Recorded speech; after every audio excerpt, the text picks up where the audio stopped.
this part is actually for manually. So we're designing for workers.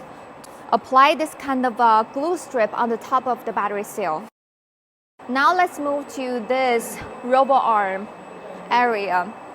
The number 1 robo arm will grab 4 battery cell and then put on this rotatory table 4. And when the rotatory table is full of the battery, usually it's like each one is like 8 batteries or 10 batteries or 13 battery or even reach 16 battery. For this one can reach to 16 battery for each lamp. So when this one is full, this side table will rotatory for another side.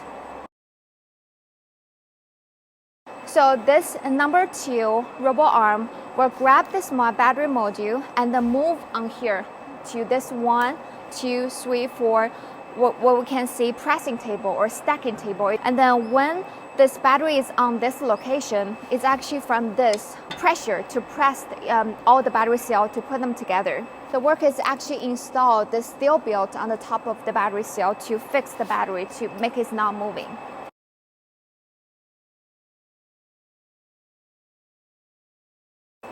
Because the battery module can be really heavy, so you just cannot have people to move around.